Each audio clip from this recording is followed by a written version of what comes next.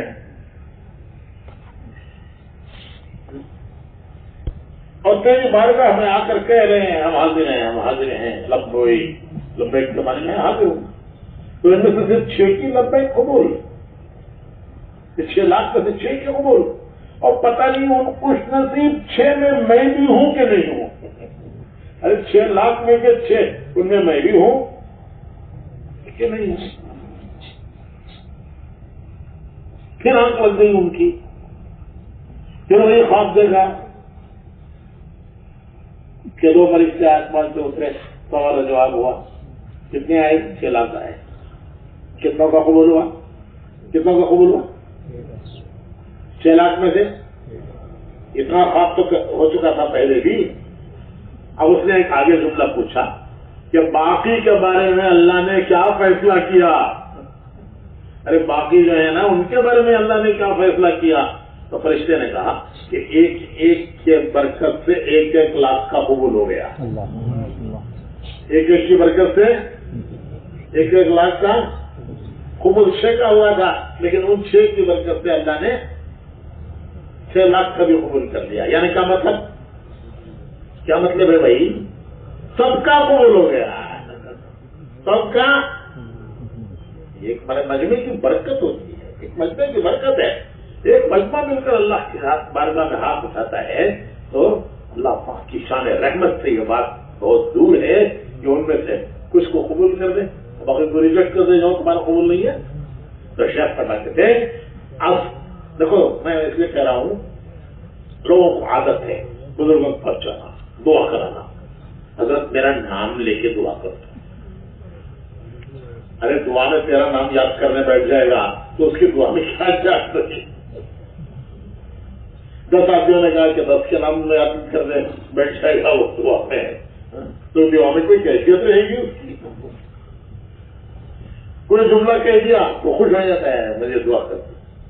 تو حضرت شیخ حضرت زکریا صاحب رحمۃ اللہ علیہ فرماتے تھے کہ میری خصوصی دعا وہ ہے جو میں مجمع میں بیٹھ کے مانگتا ہوں. حالانکہ شیخ نہیں دعا کراتے تھے, عام طور پر شیخ کا معمول نہیں تھا, کوئی نہ کوئی کراتا تھا. کسی سے کہتے تھے شیخ بھائی تم دعا کرا دو, وہ دعا کراتا تھا, شیخ بھی دعا آمین کہتے. تو فرماتے تھے میری وہ دعا خصوصی ہے, اس کو تو لوگ کچھ سمجھتے نہیں ہیں, اور جو میں تنہائی میں کچھ آ کے ایک آدھ جملہ ان کی دلجوئی کے لیے کہہ دیتا ہوں اس کو سمجھتے ہیں وہ خصوصی ہے. حالانکہ وہ خصوصی نہیں ہے, مجمع میں جو بیٹھ کے مانگی جاتی ہے وہ خصوصی ہے. تو یہ مجمع کی برکات ہے.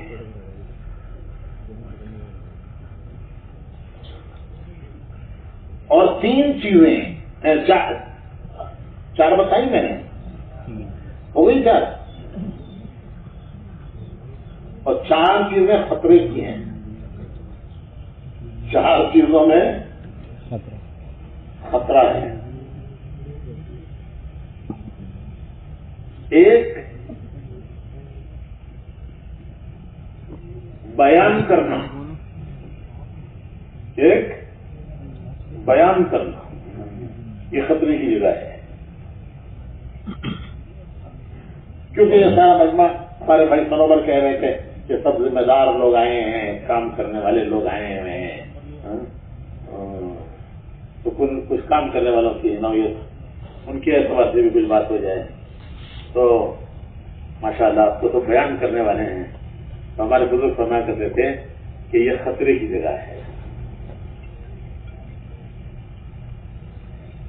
اور پھر فرمایا کرتے تھے کہ 2 رکعت نماز پڑھ کر اللہ سے دعا مانگ کر جاؤ کہ اللہ پاک مجمع کی برکت سے مجھے بھی قبول کروا لے, مجمع کو بھی فائدہ پہنچا اور مجمع کی برکت سے مجھے بھی فائدہ پہنچا. حضور کی دعاؤں میں ہے صلی اللہ علیہ وسلم. حضور کی دعائیں وہ امت کے لیے رہبری ہیں, بڑی رہبری ہے حضور کی دعاؤں میں امت کے لیے. تو حضور کی دعاؤں میں ہے، چھوٹی سی دعا ہے، اللہم اجعلنا ہادین مہتدین. اللہم اجعلنا ہادین مہتدین.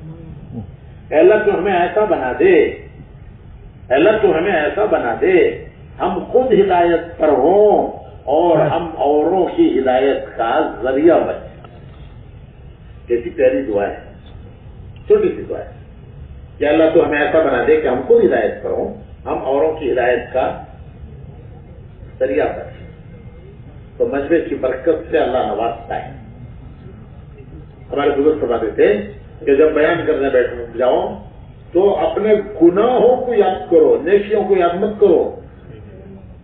ہاں، اپنے خوبیاں یاد مت کرو، اپنے کمالات یاد مت کرو. اپنی خوبیاں نہ یاد کرو، کمالات نہ یاد کرو. ہاں، اپنے گناہوں کو یاد کرو کہ میں تو قصوروار ہوں، انہوں نے مجھے بٹھا دیا ہے. اللہ برکت بندے کی برکت سے مجھے بھی نوازے اور میرے ذریعے مجمع کو بھی نوازے. تو فرما دیتے ہیں کہ ایک بیان، دوسرا خصوصی گشت، خصوصی ملاقاتیں. کسی کے پاس بٹھا رہا تھا ٹھنڈا بڑے لوگوں کے پاس جانا، ملنا، بڑے لوگوں سے ملنا. عمومی گشت میں تو تربیت ہے، عام مسلمانوں سے مسلمان سمجھ کر ملنا. اور بڑے لوگوں کے پاس خطرات ہیں. شہد بہت اچھی چیز ہے، قرآن میں تعریف آئی ہے، فیہ شفاء للناس، اس میں انسانوں کے لیے شفا ہے. لیکن شہد نکالنے والا پہلے مکھیوں سے اپنا بچاؤ کر لے، پھر چھتے پہ ہاتھ ڈالے، ورنہ شہد تو ملے گا نہیں، مکھیاں کاٹ ڈالیں.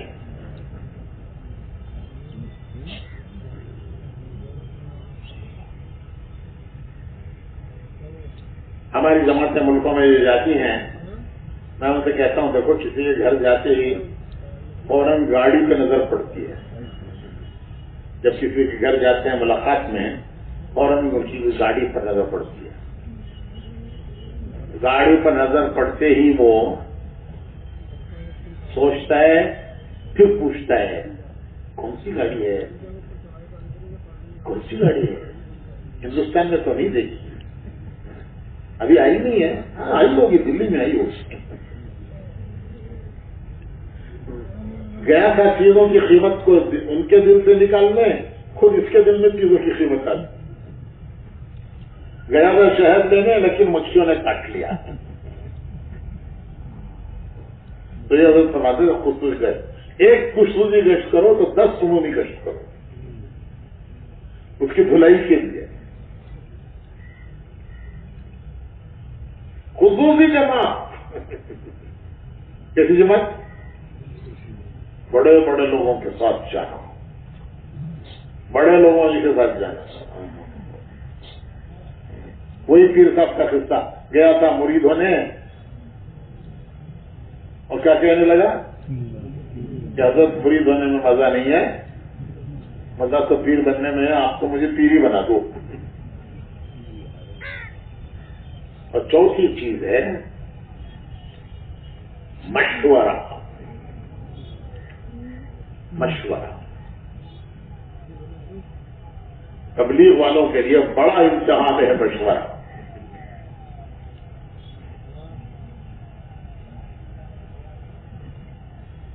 کسی بھی عمل میں، تبلیغ کے کسی عمل میں بھی اختلاف نہیں ہے. اگر اختلاف ہے تو مشورے میں اختلاف ہے. گشت کرو کوئی اختلاف نہیں، تعلیم کرو کوئی اختلاف نہیں، 3 دن میں جاؤ کوئی اختلاف نہیں، چلے میں جاؤ 4 مہینے میں جاؤ کوئی اختلاف نہیں. اختلاف کہاں ہوتا ہے؟ مشورے میں اختلاف. مشورے میں اختلاف کیا ہے کہ میری مانی جائے، میری مانی جائے. میں جو کہہ رہا ہوں ویسے کرو، میں جو کہہ رہا ہوں ویسے سنو.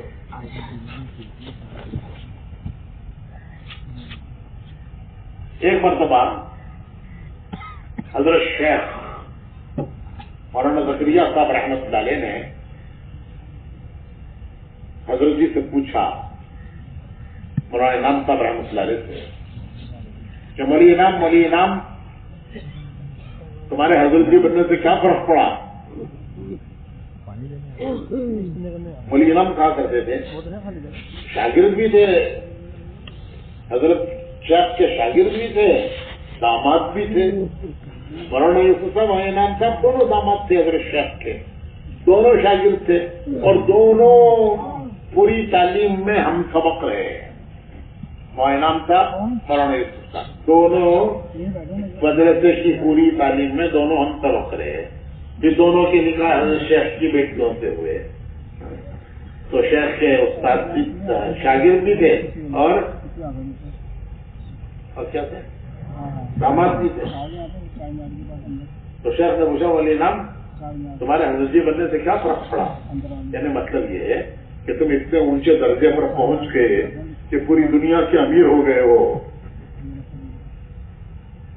اور تھے وہ ایسے کہ ان کی بات دنیا بغیر چوہا چراکے کے مانتی تھی، کبھی پوچھتی نہیں تھی کہ ایسا کیوں، وہ مقام اللہ نے ان کو دیا۔